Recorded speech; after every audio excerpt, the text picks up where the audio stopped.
Hello મિત્રો, જિગીસા કિચનમાં આપનું સ્વાગત છે। તો આજે આપણે બનાવીશું કાઠિયાવાડી રેસ્ટોરન્ટમાં મળતું એવું ટેસ્ટી ચટાકેદાર ઢોકળીનું શાક, જે ખૂબ જ સિમ્પલ અને સરળ રીતે બનાવવાના છે।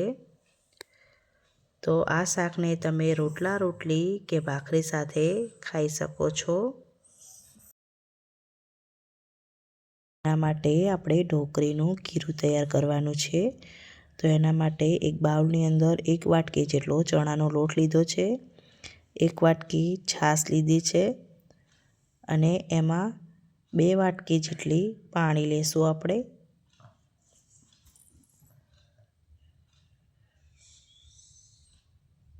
હવે આપણે એમાં અડધી ચમચી જેટલું મીઠું એડ કરવાનું છે અને અડધી ચમચી જેટલો હળદર પાવડર એડ કરીશું।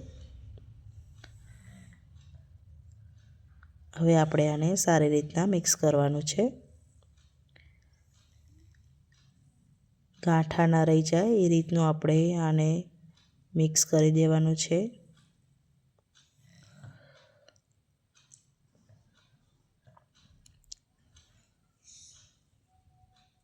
તો તમે જોઈ શકો છો કે આ રીતનું આપણે ખીરું તૈયાર કરવાનું છે। હવે આપણે ખીરાનો વઘાર કરી દઈશું। તો એના માટે એક કઢાઈની અંદર 2 ચમચી જેટલું તેલ લેવાનું છે। હવે આપણે એમાં અડધી ચમચી જેટલું જીરું એડ કરીશું અને અડધી ચમચી જેટલી મરચાં અને લસણની પેસ્ટ લીધી છે।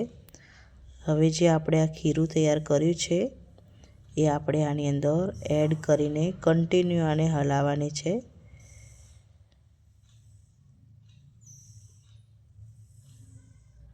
આને સારી રીતના મિક્સ કરવાનું છે, ગાંઠા ન પડી જાય એ રીતના આપણે આને સારી રીતના મિક્સ કરવાનું છે।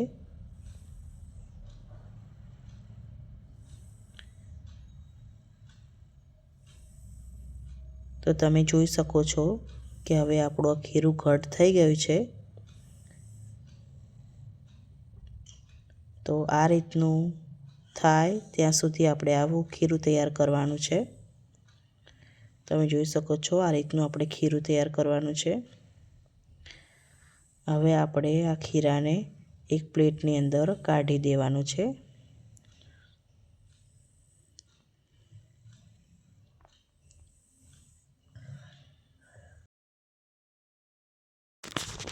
હવે આને આપણે 10 મિનિટ સુધી ઠંડુ થવા દેશું। ઠંડુ થાય ત્યાં સુધી આપણે શાકનો વઘાર તૈયાર કરી દઈશું। તો એના માટે એક કઢાઈની અંદર 2 મોટા ચમચા જેટલું આપણે તેલ લેવાનું છે।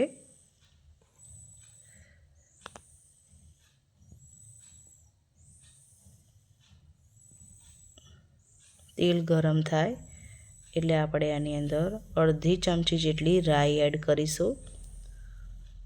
તો રાઈ આપણી તતડી ગઈ છે। હવે આપણે આની અંદર અડધી ચમચી જેટલું જીરું એડ કરવાનું છે અને 1 ચમચી જેટલી લસણ અને મરચાંની પેસ્ટ છે એ એડ કરવાના પાન અને 2 લીલા મરચાં છે એ એડ કર્યા છે।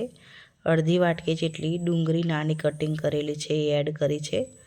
હવે આપણે આ બધું સારી રીતના મિક્સ કરી દેવાનું છે। ડુંગળીને આપણે તેલની સાથે થોડીક વાર સાંતળી દેવાની છે। તો આપણી ડુંગળી સતળાઈ ગઈ છે। હવે આપણે એમાં અડધી વાટકી જેટલું ટામેટું છે એ એડ કરીશું। હવે આપણે એમાં મસાલા કરીશું। 1 ચમચી જેટલું મરચું અને અડધી ચમચી જેટલું હળદર એડ કરીશું। 1 ચમચી જેટલો ધાણા જીરાનો પાવડર એડ કરીશું। સ્વાદ પ્રમાણે મીઠું એડ કરવાનું છે। હવે આપણે આને સારી રીતના મિક્સ કરી દઈશું।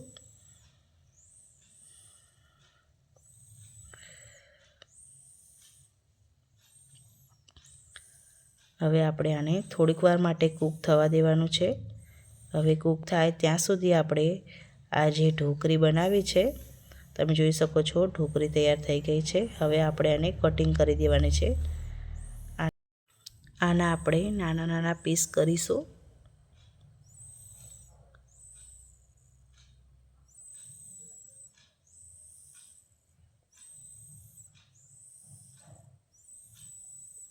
તો હું એક ઢોકળી કાઢીને બતાવું તો આ રીતની આપણી ઢોકળી તૈયાર થઈ છે, તમે જોઈ શકો છો। એકદમ મસ્ત એવી આપણી ઢોકળી તૈયાર થઈ ગઈ છે।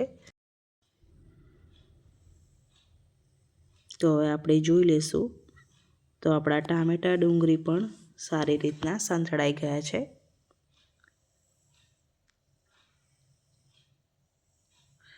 હવે આપણે એમાં 2 વાટકી જેટલું પાણી એડ કરીશું અને આને મિક્સ કરી દઈશું।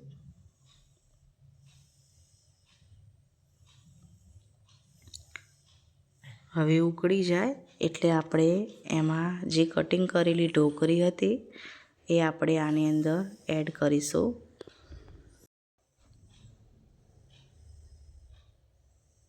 હવે થોડી ઢોકળીને મેં હાથથી મસળી દીધી છે, એ આપણે આની અંદર એડ કરીશું। એનાથી આપણા શાકમાં ગ્રેવી બનશે અને આપણું શાક ઘટ તૈયાર થશે। તો આ રીતના આપણે તમે જોઈ શકો છો કે હજુ થોડું પાણી છે, તો આપણે આને કૂક થવા દેવાનું છે। હવે આપણું શાક કૂક થઈ ગયું છે એટલે લાસ્ટમાં આપણે અડધી વાટકી જેટલું દહીં એડ કરીશું અને પછી આને સારી રીતના મિક્સ કરી દઈશું। તો આ શાકમાં તમારે જે રીતનો રસો રાખવો હોય એ રીતના તમે રાખી શકો છો। લાસ્ટમાં આપણે સંભાર મસાલો 1 ચમચી એડ કરીશું। સંભાર મસાલો એડ કરવાથી આ શાકમાં ખૂબ જ સરસ ટેસ્ટ આવે છે। તો આપણું ટેસ્ટી ચટાકેદાર એવું ઢોકળીનું શાક તૈયાર થઈ ગયું છે। હવે લાસ્ટમાં આપણે કોથમીર નાખીશું। જો તમને પણ અમારી આ રેસીપી પસંદ આવી હોય તો લાઈક શેર સબસ્ક્રાઈબ કરજો। Thank you.